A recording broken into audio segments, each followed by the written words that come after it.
새벽 5시 알람이 울리기 전에 오지선은 눈을 떴습니다. 몸이 먼저 시간을 기억하고 있었습니다.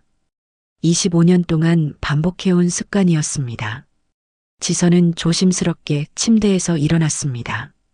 옆에서 자고 있는 남편 서정우가 깨지 않도록 발소리를 죽였습니다. 정우는 어젯밤 늦게 들어와 술 냄새를 풍기며 잠들어 있었습니다. 세수를 간단히 마치고 부엌으로 나갔습니다. 시어머니 윤말수는 벌써 일어나 앉아 있었습니다. 어머님, 일찍 일어나셨네요. 잠이 안 와서. 말순의 목소리는 건조했습니다. 지선은 냉장고에서 시어머니 혈압약과 함께 먹을 우유를 꺼냈습니다. 약 드세요. 알아서 할 테니까 신경 쓰지 마. 차가운 대답이었지만 지선은 익숙했습니다. 컵에 우유를 따라 테이블에 놓고 재래시장으로 향했습니다. 시장은 이미 활기로 가득했습니다. 새벽 장사를 준비하는 상인들의 목소리가 여기저기서 들렸습니다. 지선은 단골 가게들을 돌며 재료를 샀습니다. 지선이 오늘도 일찍 나왔네. 채소가게 사장이 반갑게 인사했습니다. 네, 언니. 양배추 좀 실하게 골라주세요. 그래, 분식집엔 양배추가 생명이지. 지선은 장바구니를 하나씩 채워갔습니다. 떡볶이용 떡, 순대, 김밥용 재료들. 계산할 때마다 지갑이 가벼워지는 게 느껴졌지만 어쩔 수 없었습니다. 장을 마치고 돌아가는 길이었습니다. 시장 뒷골목을 지나는데 이상한 소리가 들렸습니다. 개 울음소리 같기도 하고 신음소리 같기도 했습니다. 지선은 걸음을 멈췄습니다. 이 더러운 놈아, 똑바로 못 서냐? 거친 남자 목소리가 들렸습니다. 그 뒤로 둔탁한 소리가 연달아 났습니다. 지선은 소리가 나는 쪽으로 다가갔습니다. 좁은 골목 구석에서 한 남자가 막대기로 개를 때리고 있었습니다. 개는 웅크린 채 꼼짝하지 못하고 있었습니다. 털은 더럽고 엉켜 있었고 몸집은 말라 갈비뼈가 훤히 보였습니다. 뭐 하시는 거예요? 지선이 소리쳤습니다. 남자가 돌아봤습니다. 술에 취한 듯 눈이 충혈되어 있었습니다. 상관없잖아, 내 개인데. 내 개라고 저렇게 때려도 되는 거예요? 아이고, 이 아줌마가 뭔 상관이야. 남자가 다시 막대기를 들어 올렸습니다. 지선은 얼른 남자 앞을 막아섰습니다. 그만하세요. 경찰 불러요. 뭐야, 미쳤나? 남자는 중얼거리며 막대기를 던져버렸습니다. 에이, 재수없게. 남자가 비틀거리며 사라진 후 지선은 개에게 다가갔습니다. 개는 여전히 웅크린 채 떨고 있었습니다. 지선이 손을 내밀자 움찔했습니다. 괜찮아, 무서워하지 마. 지선의 부드러운 목소리에 개가 조금씩 고개를 들었습니다. 작은 갈색 눈동자가 지선을 바라봤습니다. 무서움과 경계심이 가득한 눈빛이었지만 어딘가 간절함도 섞여 있었습니다. 많이 아프구나. 지선은 마음이 아팠습니다. 개의 털 사이로 상처들이 보였습니다. 다리 하나도 제대로 힘을 주지 못하고 있었습니다. 우리 집에 가자. 치료해 줄게. 지선은 조심스럽게 개를 안았습니다. 생각보다 가벼웠습니다. 너무 오래 굶었던 것 같았습니다. 집에 도착하자 시어머니가 현관에서 기다리고 있었습니다. 어디 갔다 온다고 이렇게 늦어? 죄송해요. 장 보다가. 말순의 시선이 지선 품에 안긴 개에게 향했습니다. 얼굴이 일그러졌습니다. 뭐야, 저게. 길에서 다친 개를 발견해서요. 당장 버려. 말순의 목소리가 날카로웠습니다. 어머님, 너무 다쳤어요. 치료라도 해주고. 더러운 걸 집에 들여놓겠다고? 당장 내놔. 지선은 당황했습니다. 개는 지선 품에서 더 작게 웅크렸습니다. 그때 정우가 방에서 나왔습니다. 부스스한 머리로 하품을 하다가 개를 보고 눈을 크게 떴습니다. 야, 그게 뭐야? 다친 개를 구조했어요. 아, 진짜 왜 이래? 우리 집 상황이 어떤데 개까지 키운다고? 정우의 목소리에 짜증이 섞였습니다. 그냥 치료만 해주고 보낼게요. 아니야, 당장 내다 버려. 지선은 망설였습니다. 하지만 품 안의 개가 너무 작고 약해 보였습니다. 일주일만, 일주일만 치료해주고 좋은 곳 찾아볼게요. 안 된다니까? 말순이 소리쳤습니다. 집안이 더러워질 것 같고 돈도 없는데 개밥값까지 어떻게 해? 지선은 한참 동안 말을 못했습니다. 개는 여전히 떨고 있었습니다. 제 용돈에서 할게요. 분식집 매출에는 손대지 않을게요. 아이고, 이 사람이 정말. 말순이 혀를 찼습니다. 일주일이야, 딱 일주일. 그 뒤에는 어떻게든 처리해. 지선은 안도의 한숨을 내쉬었습니다. 고마워요. 지선은 개를 창고로 데려갔습니다. 오래된 담요를 깔고 자리를 만들어줬습니다. 개는 여전히 경계하고 있었지만 조금은 안정된 것 같았습니다. 이름이 뭐지? 지선이 중얼거리자 개가 고개를 살짝 기울였습니다. 콩이면 어때? 눈이 콩알 같아서. 개가 작은 꼬리를 살짝 흔들었습니다. 지선은 미소를 지었습니다. 분식집 준비를 시작할 시간이었습니다. 지선은 콩이에게 물과 밥을 줬습니다. 콩이는 조심스럽게 냄새를 맡더니 천천히 먹기 시작했습니다. 천천히 먹어, 괜찮아. 지선의 목소리가 따뜻했습니다. 그때 시어머니의 목소리가 들렸습니다. 지선아, 뭐 하고 있어? 장사 준비 안 해? 네, 지금 나가요. 지선은 콩이를 한 번 더 쓰다듬고 분식집으로 갔습니다. 하루 종일 손님을 받으면서도 지선의 마음은 콩이에게 가 있었습니다. 틈날 때마다 창고를 들여다봤습니다. 저녁이 되어 집으로 들어가는 길에 시어머니의 전화 소리가 들렸습니다. 응, 그래. 그건 현금이 낫지? 알겠어. 짧은 통화였습니다. 지선은 별 생각 없이 지나쳤습니다. 정우는 저녁을 먹으면서 툴툴거렸습니다. 진짜 여유 없잖아, 우리. 개까지 키울 형편이야? 지선은 조용히 밥을 먹었습니다. 밤늦게 콩이를 확인하러 갔습니다. 콩이는 담요 위에서 조금 더 편안해 보였습니다. 상처도 생각보다 심하지 않아 다행이었습니다. 내일은 더 나을 거야. 지선이 속삭였습니다. 콩이가 작은 눈으로 지선을 바라봤습니다. 처음 만났을 때보다 훨씬 온순한 눈빛이었습니다.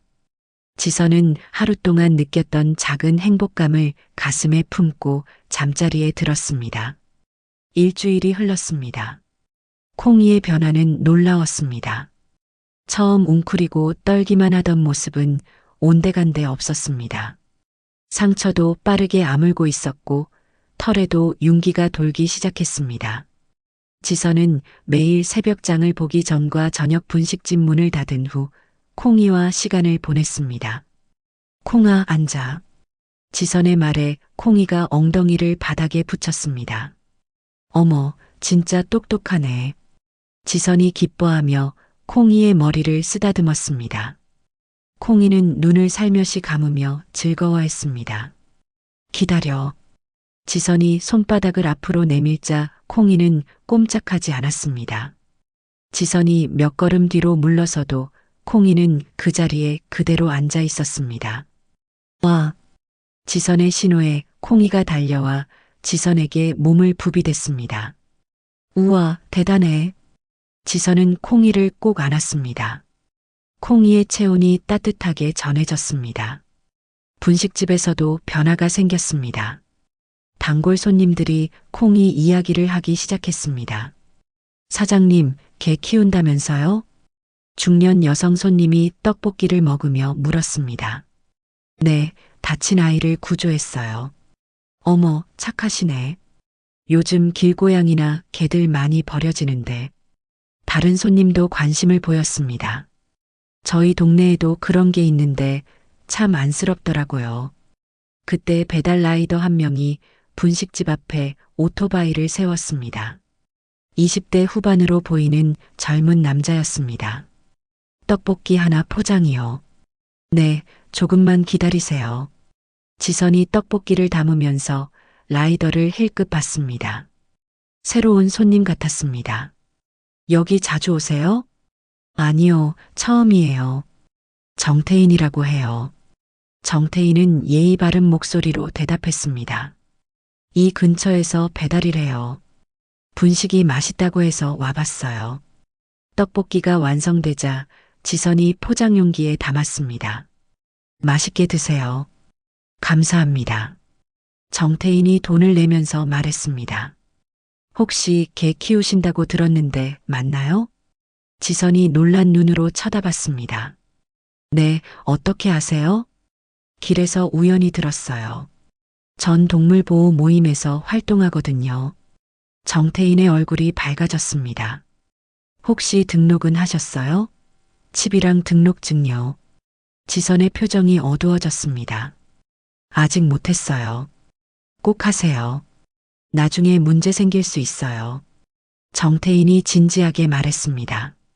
이번 주말에 할 생각이에요. 그게 좋겠어요. 혹시 도움 필요하면 연락 주세요. 정태인이 명함을 건네줬습니다. 지선은 명함을 받으며 고마워했습니다. 그날 저녁 집에서 저녁을 먹는 동안 분위기가 어수선했습니다. 정우가 휴대폰을 보며 얼굴을 찌푸리고 있었습니다. 현금 서비스 문자 알림이 온 것 같았습니다. 시어머니 말순도 불편한 기색이었습니다. 지선아. 말순이 입을 열었습니다. 그게 언제까지 둘 거야? 일주일 지났는데 아직도 있네. 정우가 거들었습니다. 지선은 젓가락을 내려놨습니다. 조금만 더 시간을 주세요. 좋은 곳 찾고 있어요. 조금만 더가 언제까지야? 말순의 목소리가 날카로웠습니다. 이 집안 꼴이 어떤데 개까지 키우겠다고 난리야. 어머님, 제가 다 제 돈으로 하고 있어요. 돈 문제가 아니라고. 더럽고 냄새나고. 콩이는 깨끗해요. 제가 매일 씻겨주고 있어요. 지선의 목소리가 조금 높아졌습니다. 정우가 짜증스럽게 끼어들었습니다. 아, 진짜 왜 이래? 그냥 내다 버리면 될 일을. 안 됩니다. 지선이 단호하게 말했습니다. 가족들이 놀란 눈으로 지선을 쳐다봤습니다. 평소 지선이 이렇게 강하게 말하는 일은 거의 없었습니다. 뭐라고? 말순이 되물었습니다. 콩이는 제 책임이에요. 지선의 목소리는 떨리고 있었지만 결의가 담겨 있었습니다. 제가 구조했고 제가 돌보고 있어요. 콩이는 이제 제 가족이에요. 가족이라고? 말순이 비웃었습니다. 걔가 가족이야? 네, 가족이에요. 지선이 말순의 눈을 똑바로 쳐다봤습니다. 피를 나눴다고 가족이 되는 게 아니에요. 서로 돌보고 지켜주는 마음이 가족을 만드는 거예요. 정우가 어이없어 했습니다. 야, 너 지금 뭐라고 하는 거야? 콩이를 버리라고 하시면 전 콩이랑 함께 이 집을 나가겠어요. 지선의 말에 방안이 조용해졌습니다. 말순이 벌떡 일어났습니다. 이 집에서 나가겠다고? 네. 지선도 자리에서 일어났습니다. 콩이 없이는 살 수 없어요. 미쳤나, 진짜. 정우가 머리를 쥐어박았습니다. 걔 때문에 집 나가겠다고? 걔가 아니라 가족이에요. 지선이 다시 한번 분명히 말했습니다. 말순이 손을 부들부들 떨었습니다. 그럼 나가. 당장 나가. 어머님. 됐어. 아무 말하지 마. 말순이 방으로 들어가며 문을 쾅 닫았습니다. 정우도 혀를 차며 자리를 떴습니다. 알아서 해. 지선은 혼자 남은 식탁에서 한참 동안 앉아 있었습니다. 가슴이 두근거렸습니다. 이렇게 가족 앞에서 당당하게 의견을 말한 건 처음이었습니다. 무서웠지만 후회되지는 않았습니다. 지선은 콩이가 있는 창고로 갔습니다. 콩이는 지선을 보자 반갑게 꼬리를 흔들었습니다. 콩아, 우리 앞으로 어떻게 될까? 지선이 콩이를 쓰다듬으며 중얼거렸습니다. 콩이는 지선의 손을 핥았습니다. 따뜻하고 부드러운 감촉이었습니다. 그래도 우리는 함께야. 지선의 목소리가 단단했습니다. 그날 밤 지선은 오랫동안 잠들지 못했습니다. 하지만 마음 한편으로는 후련함도 있었습니다. 처음으로 자신의 마음을 솔직하게 표현한 밤이었습니다. 그날 아침도 평소와 다르지 않게 시작되었습니다. 지선은 새벽 5시에 일어나 콩이에게 아침 밥을 줬습니다. 콩이는 꼬리를 흔들며 지선을 반겼습니다. 어젯밤 가족들과의 갈등 때문에 마음이 무거웠지만 콩이를 보니 조금 나아졌습니다. 콩아, 오늘도 잘 있어. 지선이 콩이의 머리를 쓰다듬으며 말했습니다. 콩이는 지선의 손에 고개를 비비댔습니다. 창고 문을 잠그고 시장으로 향했습니다. 평소보다 장을 보는 시간이 오래 걸렸습니다. 단골 가게 사장님이 새로 들어온 좋은 재료를 보여주며 이야기를 나눴기 때문입니다. 오전 10시가 넘어서야 집으로 돌아왔습니다. 평소보다 2시간 정도 늦었습니다. 분식집 준비를 서둘러야 했습니다. 지선은 재료들을 부엌에 정리하고 급하게 분식집으로 갔습니다. 점심시간 전에 모든 준비를 마쳐야 했습니다. 떡볶이 소스를 끓이고 순대를 썰고 김밥 재료를 준비하는 동안 마음 한구석이 계속 신경 쓰였습니다. 콩이가 괜찮은지 확인하고 싶었지만 손님들이 오기 시작해서 움직일 수 없었습니다. 점심시간이 지나고 손님이 줄어든 오후 2시쯤 지선은 잠깐 창고를 확인하러 갔습니다. 문을 열자마자 이상함을 느꼈습니다. 콩이가 보이지 않았습니다. 콩아, 지선이 부르며 창고 안을 들여다봤습니다. 구석진 곳까지 모두 살펴봤지만 콩이는 없었습니다. 물그릇과 밥그릇은 그대로 있었습니다. 담요도 원래 자리에 있었습니다. 하지만 콩이만 없었습니다. 지선의 가슴이 쿵쾅거리기 시작했습니다. 창고 문을 다시 확인해 봤습니다. 자물쇠는 그대로 걸려 있었습니다. 문짝에도 부서진 흔적이 없었습니다. 어떻게 콩이가 나갔는지 알 수 없었습니다. 지선은 집 안 곳곳을 뒤졌습니다. 마당, 화장실, 심지어 침실까지 모두 살펴봤습니다. 콩이는 어디에도 없었습니다. 집 밖으로 나가 동네를 돌아다니며 콩이를 찾았습니다. 골목마다 부르며 다녔지만 대답은 없었습니다. 분식집으로 돌아와서 저녁 장사를 해야 했지만 머릿속은 온통 콩이 생각뿐이었습니다. 손님들이 와도 제대로 집중할 수 없었습니다. 떡볶이를 태울 뻔하기도 했습니다. 저녁 장사를 마치고 지선은 곧바로 콩이를 찾으러 나섰습니다. 동네 구석구석을 다니며 콩이 이름을 불렀습니다. 가로등 불빛 아래서 작은 그림자만 봐도 가슴이 뛰었습니다. 하지만 콩이는 아니었습니다. 밤늦게 집으로 돌아온 지선은 잠들 수 없었습니다. 다음 날 새벽부터 지선은 콩이 찾기에 모든 시간을 쏟았습니다. 근처 인쇄소에서 전단지를 만들었습니다. 콩이 사진과 함께 실종신고 내용을 적었습니다. 연락처도 적고 사례금까지 제시했습니다. 전단지를 들고 동네 곳곳에 붙이고 다녔습니다. 전봇대, 상가 게시판, 아파트 엘리베이터까지 허락받을 수 있는 곳은 모두 붙였습니다. 동네 사람들에게도 물어봤습니다. 혹시 이런 게 못 보셨어요? 대부분의 사람들이 고개를 저었습니다. 몇몇은 관심을 보이며 도와주겠다고 했지만 구체적인 정보는 없었습니다. 경찰서에도 가서 실종 신고를 했습니다. 하지만 반려동물 실종은 우선순위가 낮다는 말을 들었습니다.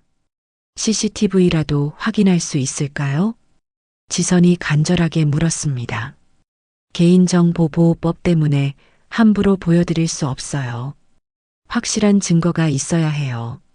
절망적이었습니다. 지선은 혼자서라도 CCTV를 확인해 보려 했습니다. 집 근처 상가들을 돌아다니며 사장들에게 부탁했습니다. 죄송한데 CCTV 좀 봐도 될까요? 개가 없어져서요. 몇 곳에서는 거절당했지만 몇 곳에서는 흔쾌히 보여줬습니다. 하지만 콩이가 나가는 모습은 어디에도 찍히지 않았습니다. 사흘째 되던 날 아파트 경비실에서 희망적인 소식을 들었습니다. 그런데 말이에요. 경비원이 말했습니다. 어제 오전에 낯선 남자가 가방 같은 걸 들고 나가더라고요. 좀 수상했어요. 지선의 눈이 번쩍 떴습니다. 어떤 남자였어요? 40대 정도? 건장한 체격이었고 트럭을 타고 왔어요. 혹시 가방이 어떻게 생겼어요? 글쎄요, 큰 스포츠백 같았는데 뭔가 들어있는 것 같더라고요. 지선의 가슴이 다시 뛰기 시작했습니다. 혹시 콩이가 그 가방 안에 있었던 것은 아닐까 하는 생각이 들었습니다. 하지만 확실한 증거는 없었습니다. 집으로 돌아가니 남편과 시어머니가 기다리고 있었습니다. 어디 갔다 와? 정우가 물었습니다. 콩이 찾으러 갔어요. 아직도 그러고 있어? 말순이 혀를 찼습니다. 그냥 잃어버린 거야. 포기해. 포기할 수 없어요. 지선의 목소리가 떨렸습니다. 콩이는 저한테 너무 소중해요. 소중하긴. 그냥 걔잖아. 정우가 차갑게 말했습니다. 지선은 더 이상 대답하지 않았습니다. 가족들은 콩이의 소중함을 이해하지 못했습니다. 그날 밤 지선은 창고에 앉아 있었습니다. 콩이가 사용하던 담요를 만지작거리며 눈물을 흘렸습니다. 콩이의 체온이 남아있는 것 같았습니다. 콩이가 좋아하던 간식 냄새도 아직 남아있었습니다. 콩아, 어디 있니? 지선이 혼자 중얼거렸습니다. 무서워하지 말고 기다려. 내가 반드시 찾을게. 바람이 창고 문틈으로 들어왔습니다. 을씨년스러운 소리가 났습니다. 지선은 담요를 가슴에 안고 오랫동안 그 자리에 앉아 있었습니다. 그때 집안에서 시어머니의 전화 목소리가 들렸습니다. 응, 이번엔 말없이 해야 돼. 목소리가 작았지만 밤 공기에 선명하게 들렸습니다. 민수야, 알겠지? 통화는 금방 끝났습니다. 지선은 별 생각 없이 듣고 넘겼습니다.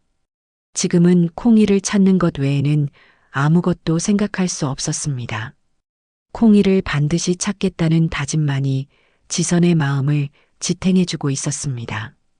콩이가 사라진 지 사흘째 오후 지선은 또다시 동네를 돌아다니고 있었습니다. 전단지를 붙일 곳을 찾으며 걷던 중이었습니다. 벌써 몇 번째 돌고 있는 길이었지만 포기할 수 없었습니다. 공원 뒤편의 좁은 길목을 지나가는데 익숙한 울음소리가 들렸습니다. 개 울음소리였습니다. 지선의 발걸음이 멈췄습니다. 가슴이 쿵쾅거리기 시작했습니다. 그 울음소리가 너무나 익숙했습니다. 소리가 나는 쪽으로 천천히 다가갔습니다. 길모퉁이를 돌자 믿을 수 없는 광경이 펼쳐졌습니다. 한 남자가 줄에 메인 개를 억지로 끌고 가고 있었습니다. 개는 뒤를 돌아보며 애절하게 울고 있었습니다. 그 개가 바로 콩이었습니다. 지선은 온몸에 전기가 흐르는 것 같았습니다. 숨이 막혔습니다. 눈앞이 하얗게 변했습니다. 콩이. 지선의 비명이 터져 나왔습니다. 남자가 놀라서 뒤를 돌아봤습니다. 40대 초반으로 보이는 건장한 체격의 남자였습니다. 얼굴에 짜증스러운 표정이 스쳤습니다. 콩이는 지선의 목소리를 듣고 더욱 격렬하게 반응했습니다. 꼬리를 흔들며 지선 쪽으로 오려고 했지만 목줄이 팽팽하게 당겨져 몸이 뒤로 젖혀졌습니다. 지선은 미친 듯이 달려갔습니다. 넘어질 뻔했지만 상관없었습니다. 콩이를 되찾는 것만이 중요했습니다. 잠깐만요. 잠깐만요. 지선이 숨을 헐떡이며 소리쳤습니다. 남자는 귀찮다는 듯이 지선을 쳐다봤습니다. 뭔데요? 그게요. 제게예요. 지선의 목소리가 떨렸습니다. 가까이서 본 콩이의 모습에 지선은 충격을 받았습니다. 목 주위에 까진 상처들이 선명했습니다. 목줄 자국이었습니다. 왼쪽 다리도 이상했습니다. 절뚝거리며 제대로 체중을 싣지 못하고 있었습니다. 사흘 전에 헤어질 때와는 완전히 다른 모습이었습니다. 뭐라고요? 남자가 의외라는 듯이 물었습니다. 이 개는 제가 기르던 개예요. 사흘 전에 없어졌다고요. 지선이 간절하게 설명했습니다. 말도 안 되는 소리 하지 말아요. 남자의 목소리가 차가워졌습니다. 이건 내 개고 도망갔던 걸 찾은 거예요. 아니에요. 이 아이는 콩이라고 해요. 지선이 콩이를 부르자 콩이가 반응했습니다. 꼬리를 흔들며 킁킁거리며 지선에게 다가오려 했습니다. 하지만 남자가 줄을 강하게 잡아당겼습니다. 가만히 있어. 남자의 거친 목소리에 콩이가 움츠렸습니다. 무서워하는 모습이 역력했습니다. 지선의 가슴이 찢어지는 것 같았습니다. 증거 있어요? 남자가 냉정하게 물었습니다. 등록증이나 칩 같은 거 말이에요. 지선의 입에서 말이 나오지 않았습니다. 등록을 해야겠다고 생각만 하고 계속 미뤘던 것이 후회되었습니다. 그게 이번 주말에 하려고 했는데 그럼 증거 없다는 얘기네요. 남자의 입가에 비웃음이 스쳤습니다. 지선은 절망감에 휩싸였습니다. 법적으로 콩이가 자신의 개라고 증명할 방법이 없었습니다. 주변에 사람들이 모여들기 시작했습니다. 소란을 들은 동네 주민들이었습니다. 무슨 일이에요? 개 주인을 두고 다투는 것 같네요. 사람들이 수군거렸습니다. 지선은 울먹이는 목소리로 사람들에게 호소했습니다. 저분이 제 개를 가져가려고 해요. 도와주세요. 하지만 사람들은 어정쩡하게 서 있을 뿐이었습니다. 누가 진짜 주인인지 판단하기 어려웠습니다. 결국 누군가가 경찰에 신고했습니다. 10분 후 순찰차가 도착했습니다. 젊은 여경이 내려서 상황을 파악하기 시작했습니다. 김날이라는 이름표를 달고 있었습니다. 남자가 먼저 입을 열었습니다. 저 여자가 제 개를 자기 개라고 우기고 있어요. 개 등록은 어떻게 되어 있나요? 김나리가 절차적으로 물었습니다. 남자가 휴대폰을 꺼내 화면을 보여줬습니다. 애견 등록증 사진이었습니다. 강민수가 제 이름이고 여기 등록 정보 다 나와 있어요. 김나리가 서류를 자세히 확인했습니다. 지선은 초조하게 기다렸습니다. 언제 등록하셨나요? 한 달 전쯤이요. 강민수가 태연하게 대답했습니다. 개가 없어진 건 언제라고 하셨죠? 사흘 전이요. 김나리가 지선을 쳐다봤습니다. 아줌마는 언제부터 기르셨다고 하셨나요? 석 달 전부터요. 시장 뒷골목에서 학대당하는 걸 구조했어요. 지선의 목소리가 떨렸습니다. 증인이나 증거가 있나요?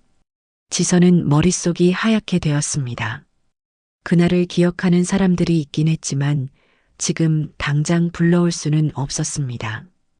김나리가 안타까운 표정으로 지선을 바라봤습니다. 아줌마 죄송하지만 현장에서 확인할 수 있는 증거가 없으면 등록증 소지자에게 인계해야 할 것 같아요.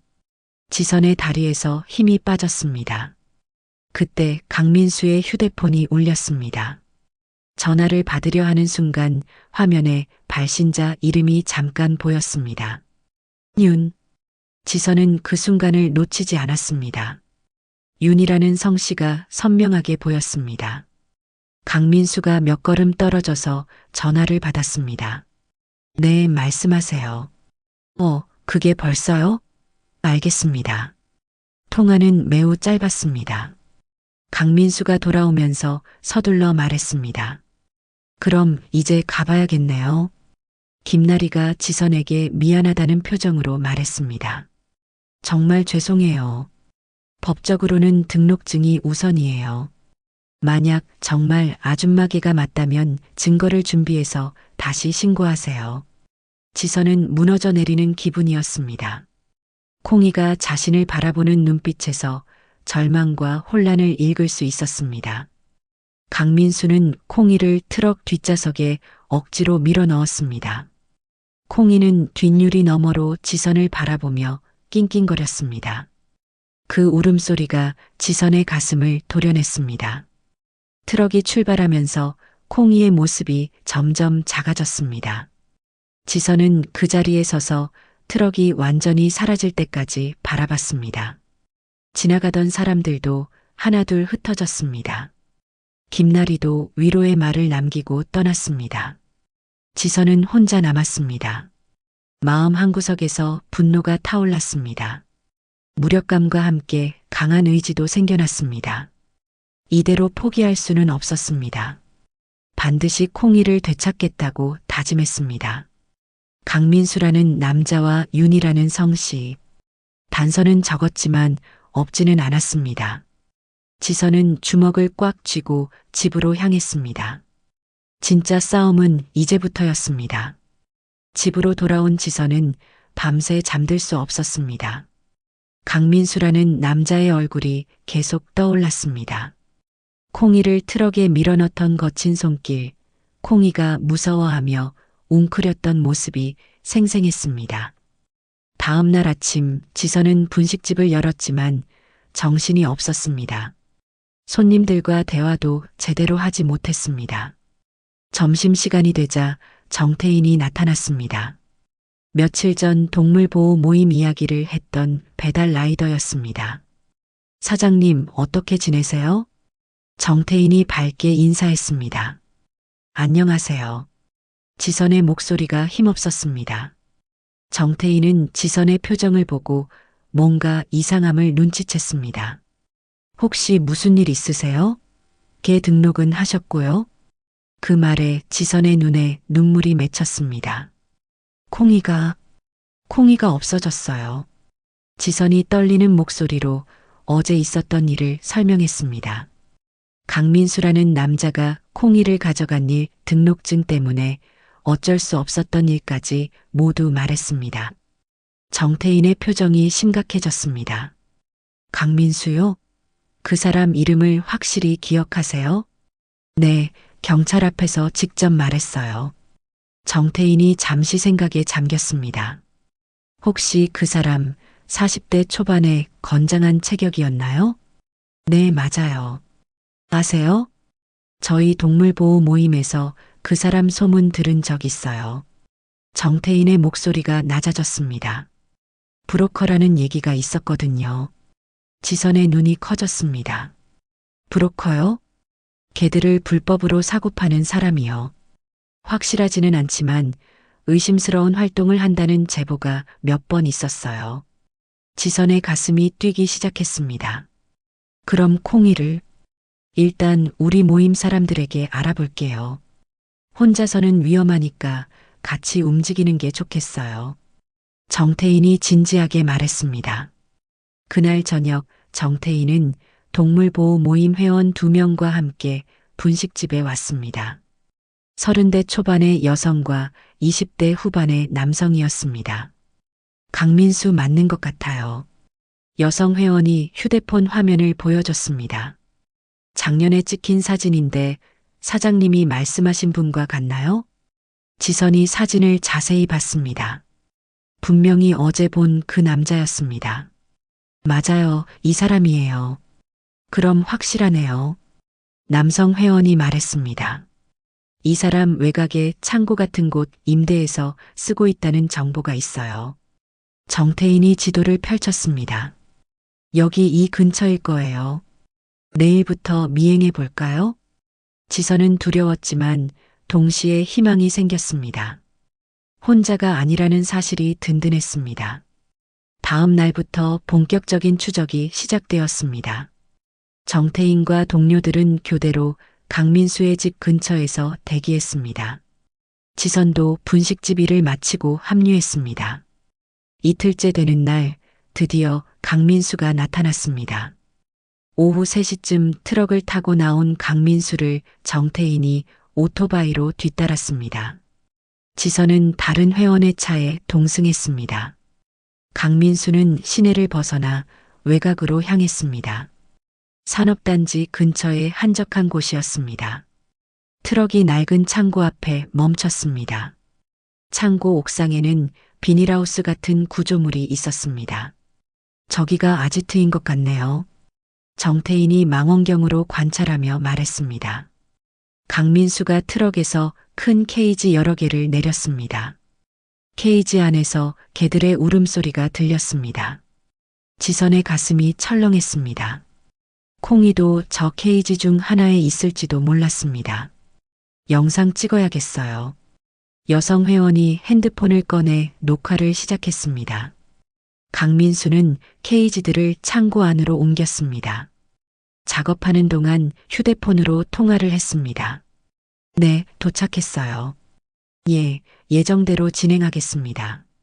거리가 멀어서 자세한 내용은 들리지 않았지만 뭔가 계획된 일을 진행하고 있는 것 같았습니다.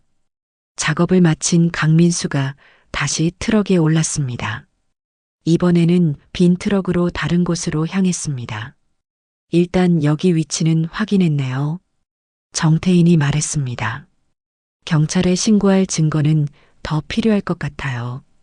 그날 밤 정태인은 지선에게 중요한 제안을 했습니다. 사장님, 혹시 강민수 휴대폰 번호 아세요? 아니요, 모르는데요. 그럼 그 사람이 받았던 전화, 발신자, 이름 기억나세요? 지선이 기억을 떠올렸습니다. 윤 어쩌고였어요. 윤 다음에 동그라미 표시 2개 있었고요. 정태인의 표정이 달라졌습니다. 윤시성이요? 혹시 주변에 윤시성 가진 분 계세요? 지선이 순간 깨달았습니다. 어머님이 윤말순이에요. 시어머니요. 혹시 시어머니께서 의심스러운 행동하신 적 없어요? 지선은 며칠 전 시어머니의 이상한 전화 통화를 떠올렸습니다. 그러고 보니 콩이가 없어진 다음 날 밤에 전화하시는 걸 들었어요. 지선이 기억을 더듬어 말했습니다. 이번엔 말없이 해야 된다고 하시면서 민수라는 이름을 부르셨어요. 정태인과 다른 회원들이 서로 눈을 마주봤습니다. 민수면 강민수일 가능성이 높네요. 시어머니께서 강민수와 연결되어 있을 수도 있겠어요. 지선은 믿고 싶지 않았지만 점점 확신이 들었습니다. 다음 날 정태인은 또 다른 증거를 가져왔습니다. 사장님, 시어머니 통장 확인해 보실 수 있어요? 왜요? 만약 거래가 있었다면 입금 기록이 남아있을 거예요. 지선은 집에서 시어머니가 자주 사용하는 중고 휴대폰을 발견했습니다. 문자 알림이 켜져 있었습니다. 화면을 보니 은행 입금 알림이 있었습니다. 입금 10만 원 윤. 날짜는 콩이가 사라진 바로 그날이었습니다. 지선의 손이 떨렸습니다. 시어머니가 정말로 콩이를 강민수에게 넘긴 것이었습니다. 돈까지 받고 말입니다. 그날 밤 지선은 잠들 수 없었습니다. 가족이라고 믿었던 시어머니의 배신감이 너무 컸습니다. 하지만 이제 확실한 증거가 있었습니다. 강민수의 불법 사육장도 찾았고 시어머니와의 거래 증거도 확보했습니다. 정태인과 회원들은 경찰 신고를 준비하기 시작했습니다. 지선은 마침내 콩이를 되찾을 수 있다는 희망을 품었습니다. 증거를 확보한 지선은 시어머니와 직접 대면하기로 결심했습니다. 그날 저녁 분식집 문을 닫고 집으로 돌아온 지선은 시어머니 윤말순이 거실에서 텔레비전을 보고 있는 것을 발견했습니다. 남편 정우는 아직 들어오지 않았습니다. 지선은 시어머니 앞에 앉았습니다. 가슴이 두근거렸지만 더 이상 미룰 수 없었습니다. 어머님, 말순이 지선을 쳐다봤습니다. 평소와 다른 진지한 어조에 약간 당황하는 기색이었습니다. 콩이 일로 여쭤볼 게 있어요. 말순의 표정이 굳어졌습니다. 그게 얘기는 그만해. 없어진 지 오래됐잖아. 강민수라는 사람 아세요? 지선이 직접적으로 물었습니다. 말순의 얼굴이 순간 창백해졌습니다. 하지만 금세 태연한 척했습니다. 누군지 모르겠는데 어머님께서 콩이가 없어진 날 10만 원을 받으셨잖아요. 지선이 휴대폰 문자 내용을 보여줬습니다. 말순이 휴대폰을 빼앗으려 했지만 지선이 먼저 피했습니다. 어떻게 내 휴대폰을? 왜 그러셨어요? 지선의 목소리가 떨렸습니다. 콩이를 왜 팔으셨어요? 말순이 한참 동안 말이 없었습니다. 그러다가 갑자기 화를 내기 시작했습니다. 팔았다고? 그게 뭐 어쨌다고? 어머님, 이 집안이 얼마나 힘든지 알아? 빚은 쌓이고 돈은 없고. 말순의 목소리가 높아졌습니다. 개 한 마리 때문에 집안이 시끄러워지는 것보다 낫잖아. 지선은 믿을 수 없었습니다. 콩이는 가족이었어요. 어떻게 돈 받고 팔 수가 있어요? 가족이라고? 걔가 가족이야? 말순이 비웃었습니다. 집 평온을 위해서 한 일이야. 뭐가 잘못됐다고 그래? 집 평온이요? 지선의 목소리에 분노가 섞였습니다. 콩이가 집 평온을 해쳤다고요? 그렇지. 맨날 깨 때문에 싸우고 돈 쓰고 더럽고. 말순이 소리쳤습니다. 차라리 없는 게 나아. 지선은 시어머니를 똑바로 쳐다봤습니다. 어머님은 가족이 뭐라고 생각하세요? 당연히 피를 나눈 사이지. 그럼 피를 나누지 않으면 함부로 해도 되는 거예요? 지선의 질문에 말순이 잠시 멈칫했습니다. 가족은 서로를 보호하고 지켜주는 마음에서 시작되는 거예요. 지선이 단단한 목소리로 말했습니다. 콩이는 저를 믿고 따랐어요. 저도 콩이를 지키려고 했고요. 개 따위와 가족을 비교하다니. 말순이 벌떡 일어났습니다. 그럼 어머님은 저를 가족으로 생각하세요? 지선의 질문에 말순이 말문이 막혔습니다. 25년 동안 이 집에서 살면서 한 번이라도 제 편을 들어주신 적 있나요? 지선의 목소리가 차분해졌습니다. 제가 힘들 때 위로해 주신 적은요? 제 의견을 물어보신 적은요? 말순은 대답하지 못했습니다. 어머님에게 저는 그냥 집안일 하는 사람이었어요. 가족이 아니라요. 그때 현관문이 열리며 정우가 들어왔습니다. 술 냄새가 났습니다. 뭔 소리가 이렇게 커? 정우가 상황을 파악하려 했습니다. 아들 와서 잘 됐네. 말순이 정우에게 말했습니다. 지선이가 미쳤어. 걔 때문에 나한테 대들고 있어.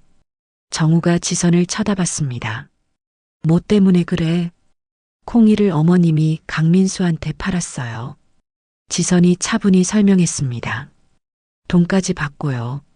정우의 표정이 변했습니다. 그게 사실이야? 정우가 말순을 보며 물었습니다. 말순이 잠시 망설이더니 고개를 끄덕였습니다. 집안을 위해서 한 일이야. 정우가 한숨을 깊게 쉬었습니다. 엄마, 그건 좀 심하지 않아요? 뭐가 심해? 너도 개 키우는 거 반대했으면서. 말순이 화를 냈습니다. 반대하긴 했지만 팔라고 하지는 않았잖아요. 정우가 난처해했습니다. 지선은 두 사람을 번갈아 보며 말했습니다. 이제 끝이에요. 뭐가 끝이라고? 말순이 물었습니다. 저는 더 이상 이 집에서 살 수 없어요. 지선의 목소리가 결연했습니다. 콩이를 되찾고 나면 이혼할 거예요. 정우가 당황했습니다. 야, 갑자기 이혼이 뭐야? 갑자기가 아니에요. 25년 동안 생각해온 일이에요. 지선이 정우를 쳐다봤습니다. 당신도 저를 진짜 배우자로 본 적 없잖아요. 정우는 반박하지 못했습니다. 그때 지선의 휴대폰이 울렸습니다. 정태인이었습니다. 사장님, 준비됐어요. 내일 오전에 급습 들어가요. 지선의 눈빛이 달라졌습니다. 알겠어요. 참여할게요. 전화를 끊은 지선이 말순과 정우를 마지막으로 쳐다봤습니다. 내일이면 모든 게 끝나요. 다음 날 오전 경찰과 동물보호단체가 합동으로 강민수의 불법 사육장을 급습했습니다. 지선도 김나리 순경과 함께 현장에 참석했습니다. 창고 문이 열리자 끔찍한 광경이 펼쳐졌습니다. 좁은 철장들이 줄지어 놓여 있었고 그 안에는 수십 마리의 개들이 갇혀 있었습니다. 배설물 냄새가 진동했고 개들 대부분이 상처를 입고 있었습니다. 지선은 콩이를 찾아 철장들을 하나씩 확인했습니다. 구석진 곳에서 드디어 콩이를 발견했습니다. 콩이는 몸을 웅크리고 떨고 있었습니다. 털은 더럽혀져 있었고 왼쪽 다리 상처는 더 심해져 있었습니다. 콩아. 지선이 부르자 콩이가 고개를 들었습니다. 처음에는 무서워하는 듯 했지만 지선의 목소리를 알아차리고 꼬리를 살짝 흔들었습니다. 지선은 철장 문을 열고 콩이를 조심스럽게 안았습니다. 콩이는 지선의 품에서 온몸을 떨며 울었습니다. 괜찮아. 이제 괜찮아. 지선도 눈물을 흘리며 콩이를 달랬습니다. 강민수는 현장에서 체포되었습니다. 경찰이 그의 휴대폰을 압수하자 윤말순과의 통화 기록과 현금 거래 증거들이 고스란히 나왔습니다. 김나리 순경이 지선에게 말했습니다. 시어머니께도 조사가 들어갈 예정이에요. 동물보호법 위반과 절도 방조 혐의로요. 지선은 고개를 끄덕였습니다. 더 이상 시어머니를 감싸주고 싶지 않았습니다. 콩이를 안고 집으로 돌아가는 길, 지선의 마음은 복잡했습니다.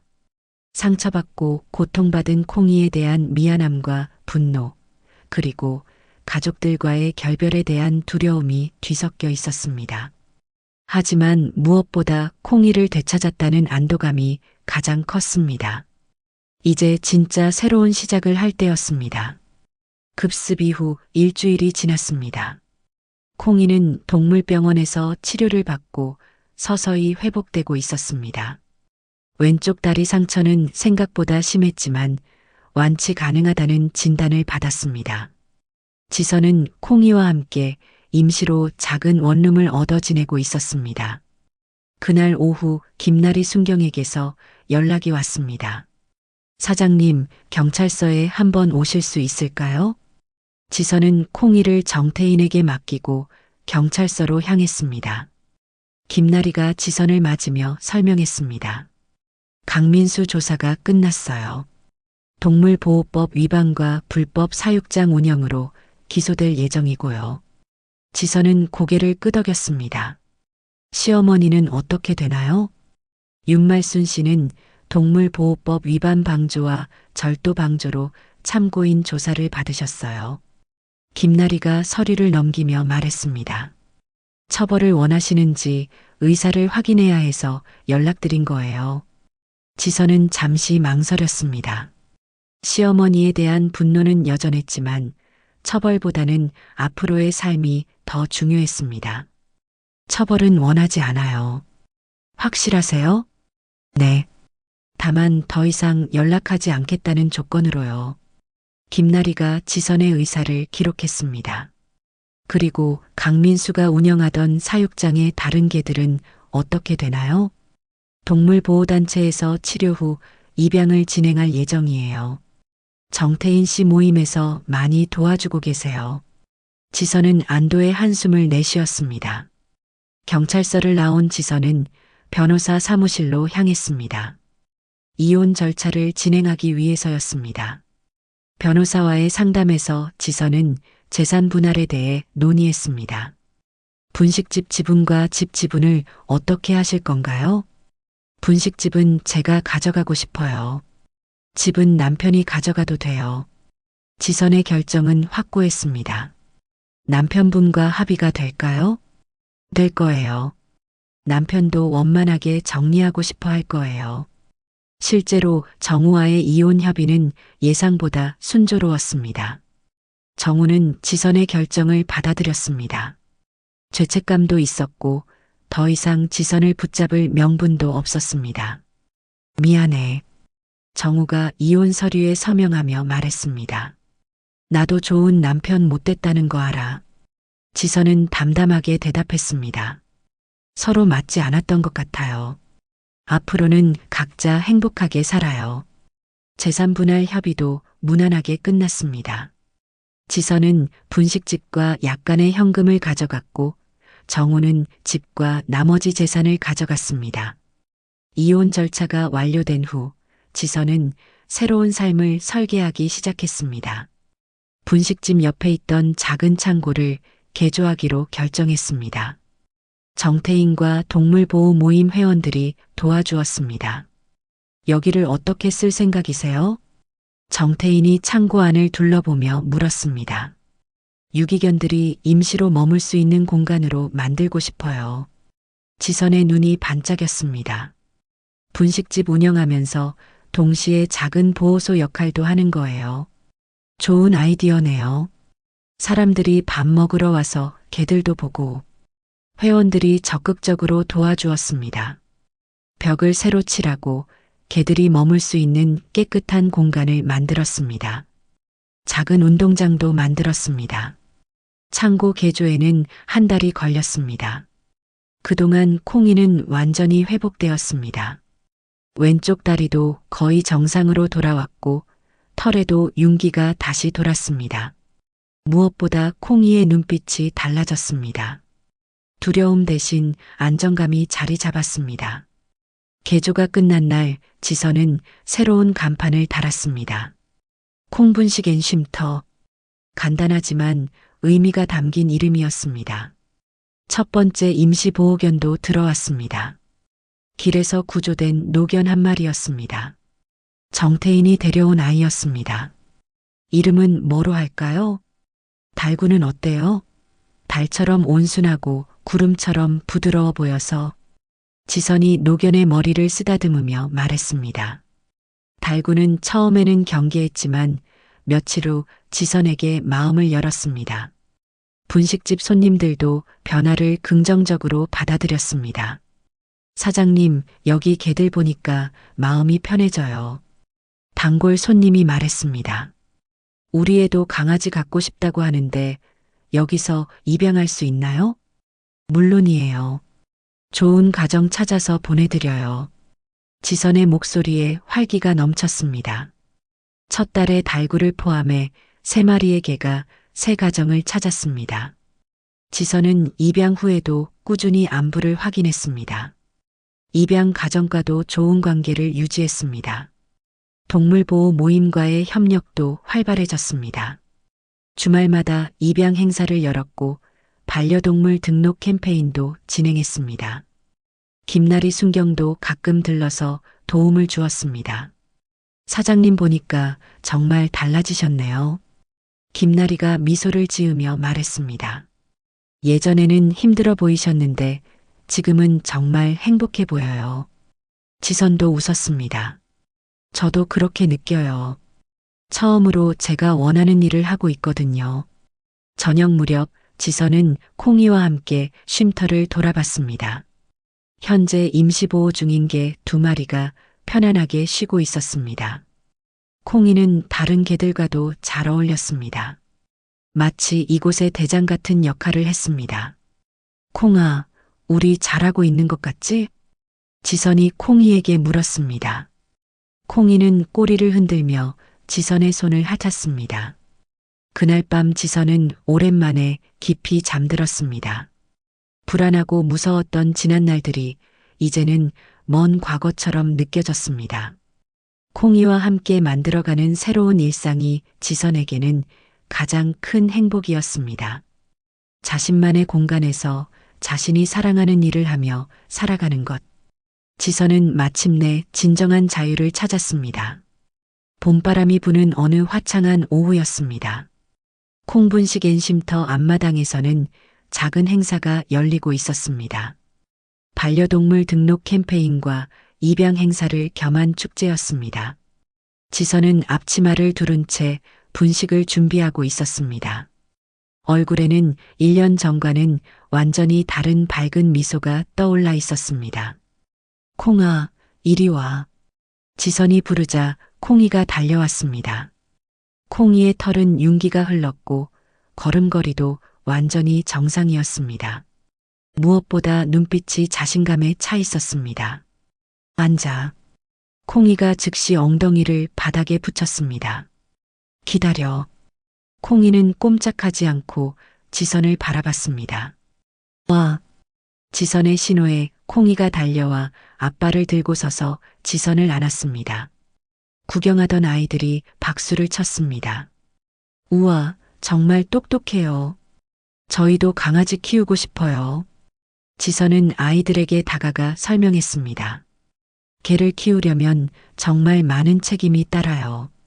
매일매일 돌봐줘야 하고 아플 때 병원에도 데려가야 하고요. 네, 알아요. 한 아이가 대답했습니다. 엄마 아빠가 등록도 꼭 해야 한다고 하셨어요. 지선이 만족스럽게 고개를 끄덕였습니다. 그때 김나리 순경이 유니폼을 입고 나타났습니다. 이제는 지선과 완전히 친해진 사이였습니다. 사장님, 오늘 행사 잘 되고 있네요. 나리 씨 덕분이에요. 홍보도 많이 도와주시고. 김나리가 손에 든 서류를 지선에게 건넸습니다. 오늘 등록 신청서 벌써 15장이나 되네요.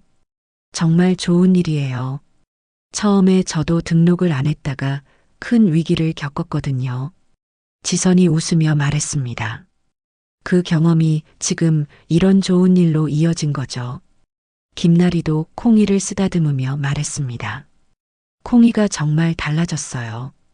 예전에 처음 봤을 때와 비교하면 완전히 다른 게 같아요. 콩이는 김나리에게도 친근하게 다가가 꼬리를 흔들었습니다. 오후 3시쯤 예상치 못한 손님이 찾아왔습니다. 시어머니 윤말순이었습니다. 1년 만에 보는 말순은 많이 늙어 보였습니다. 머리는 더 하얗게 샜고 어깨도 구부정했습니다. 지선은 잠시 당황했지만 침착하게 말순을 맞았습니다. 어머님, 지선아. 말순의 목소리는 작고 떨렸습니다. 잠시 얘기 좀 할 수 있을까? 지선은 잠시 망설이다가 고개를 끄덕였습니다. 조금만 기다려주세요. 지선은 정태인에게 잠시 가게를 맡기고 말순과 함께 조용한 곳으로 갔습니다. 콩이도 따라왔습니다. 어머님, 어떻게 지내세요? 그냥 그렇지 뭐. 말순이 콩이를 바라봤습니다. 많이 좋아졌구나. 콩이는 말순을 경계하는 듯 지선 뒤로 숨었습니다. 미안하다. 말순이 갑자기 말했습니다. 뭐가요? 콩이, 정말 미안해. 말순의 눈에 눈물이 맺혔습니다. 너한테도 콩이한테도. 지선은 복잡한 감정이 들었습니다. 분노는 이미 많이 사라진 상태였지만 완전히 용서하기는 쉽지 않았습니다. 왜 그때 그러셨어요? 집안이 너무 힘들었어.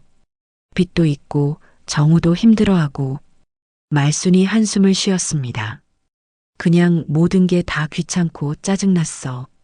걔까지 있으니까 더 복잡해지는 것 같고. 그래도 생명이잖아요. 지선이 조용히 말했습니다. 저한테도 소중한 가족이었고요. 그때는 몰랐어. 걔가 그렇게 소중할 줄. 말순이 고개를 숙였습니다. 지금 와서 하는 소리지만 정말 후회해. 지선은 한참 동안 말이 없었습니다. 어머님, 응? 저는 어머님을 용서해요. 말순이 고개를 들어 지선을 봤습니다. 하지만 다시 가족이 될 수는 없어요. 지선의 목소리는 단호했지만 따뜻했습니다. 어머님도 새로운 삶을 살아가세요. 건강하게. 말순이 눈물을 닦았습니다. 고마워. 정말 고마워. 말순이 일어서며 마지막으로 콩이를 봤습니다. 콩아, 미안했어. 좋은 주인 만나서 다행이다. 콩이는 여전히 지선 뒤에 숨어 있었지만 더 이상 경계하지는 않았습니다. 말순이 떠난 후 지선은 콩이를 안고 한참 생각에 잠겼습니다. 용서는 상대방을 위한 것이 아니라 자신을 위한 것이라는 걸 깨달았습니다. 분노와 원망을 내려놓으니 마음이 한결 가벼워졌습니다. 저녁 무렵 행사가 모두 끝났습니다. 정태인과 동물보호 모임 회원들이 뒷정리를 도와줬습니다. 오늘 입양 신청이 5건이나 들어왔어요. 여성 회원이 신청서를 정리하며 말했습니다. 다음 주부터 가정 방문 시작해야겠네요. 지선이 만족스럽게 대답했습니다. 등록 신청도 20건 넘었고요. 김나리가 서류를 정리하며 말했습니다. 정말 의미 있는 하루였어요. 모든 정리가 끝나고 사람들이 돌아간 후 지선은 콩이와 함께 쉼터를 돌아봤습니다. 현재 보호 중인 개 3마리가 편안하게 쉬고 있었습니다. 모두 곧 새 가정을 찾을 예정이었습니다. 지선은 각자에게 저녁밥을 줬습니다.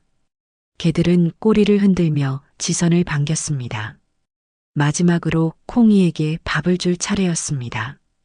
콩아, 우리 정말 많은 일이 있었지? 지선이 콩이의 머리를 쓰다듬으며 말했습니다. 콩이는 지선을 올려다보며 꼬리를 천천히 흔들었습니다. 처음 만났을 때 생각나?